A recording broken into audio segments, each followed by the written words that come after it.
대한민국 대통령 이재명, 지난 3년 동안 얼마나 불러보고 싶었는지 모릅니다. 마음껏 부를 수 있게 해주신 국민께 진심으로 감사드립니다. 민주당은 이재명 정부 성공을 위해 최선을 다하겠습니다. 내란을 종식하고 국민의 삶을 개선하기 위해 모든 역량을 집중하겠습니다.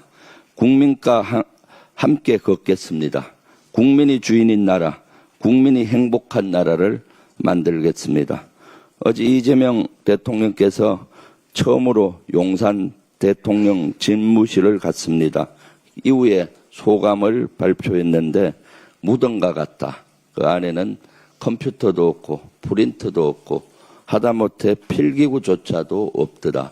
텅텅 비었다. 라고 말씀하셨습니다. 도대체 이러한 것이 있을 수가 있습니까? 역사는 지속 발전해야 됩니다.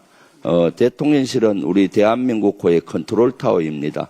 컨트롤타워는 하루도 중지됨이 없이 발전해야 되는데 이렇게 할 수가 있습니까? 새로운 컴퓨터를 설치하고 시스템을 갖추는 데는 최소한 2주 걸립니다. 그리고 그 인적 자원들이 다시 시스템을 만드는 데는 수개월이 걸립니다. 옛날 전술에 보면 청야 전술이 있습니다. 지금 청야 전술을 썼다고 봅니다. 청야 전술은 사전 초토화 전략입니다.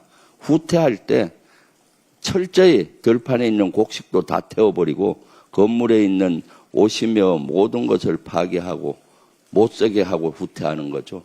그러면은 적들이 왔을 때 쓸 수 있는 것이 없으니까 하는 그 전술입니다. 이것은 아주 불리할 때 적에게만 쓰는 겁니다. 이것은 또 아군에게도 피해가 너무 크기 때문이죠. 지금 윤석열 정권 역시 내란 수계, 내란 정권 같습니다. 12.3 내란으로 우리 대한민국을 초토화시키더니 물러날 때도 이렇게 초토화하고 하는 겁니까? 국민은 안중에도 없고 대한민국 발전은 안중에도 없는 겁니까? 도대체 이러한 정권이 역사상 있었습니까? 아마 세계 역사상 이러한 정권은 없었을 겁니다. 여기에 저는 너무나 분노스럽고 이러한 청야 전술을 쓴 그 정진석 전 비서실장이나 그 수석들이나 할 것으로 보이는데 철저히 조사해서 단죄해야 된다고 저는 보입니다. 오늘 3가지 특검법을 본회의에 상정합니다. 이 가운데 내란특검법은 12.3 개헌과 관련한 윤석열 일당의 내란과 외환 혐의를 수사하는 내용입니다. 내란 종식이란 이재명 정부의 공약이 온전하게 첫걸음을 내디딜 수 있도록 민주당이 돕겠습니다. 위헌 위법한 내란이 다시는 이 땅에 발붙일 수 없도록 하겠습니다. 민주주의와 법치를 지키기 위한 필수 조치입니다. 국민의 힘의 협조를 부탁합니다. 최상병 특검법은 해병대원 순직 사건과 관련한 수사 외압과 은폐 의혹이 주요 수사 대상입니다. 사건이 발생한 지 2년이 다 되어 가는데 아직도 진실을 밝혀지지 않고 있습니다.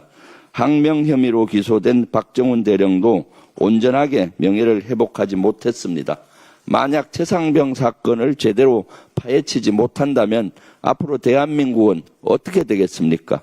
우리 부모님이 나라를 믿고 자녀를 군대에 맡길 수 있겠습니까? 우리 군인들은 부당한 명령에 대해 당당하게 거부할 수 있겠습니까? 특검법 통과는 정의롭고 안전한 대한민국을 만드는 초석입니다.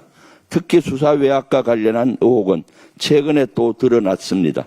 이른바 VIP 경로설 당일인 2023년 7월 31일 당시 이종섭 국방장관은 800에 7070으로 걸려온 전화를 받았습니다. 윤석열의 전화로 추정됩니다. 하지만 조사가 제대로 이루어지지 않아 밝히지 못했습니다. 그런데 이제 경향신문 보도에 따르면 그 전화의 발신지는 당시 윤석열이 사용했던 대통령실 공간이었다고 합니다. 전화를 건 시각도 오전 11시 54분으로 업무 시간입니다. 이래도 국민의힘은 특검을 반대할 겁니까?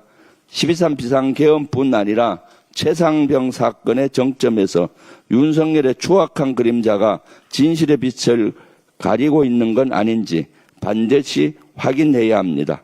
그렇습니다. 이번 특검법은 정의와 공정을 실현하기 위한 최소한의 조치입니다. 우리 국민 모두를 위한 필수 법안입니다. 거듭 국민의힘의 협조를 부탁드립니다. 이상입니다.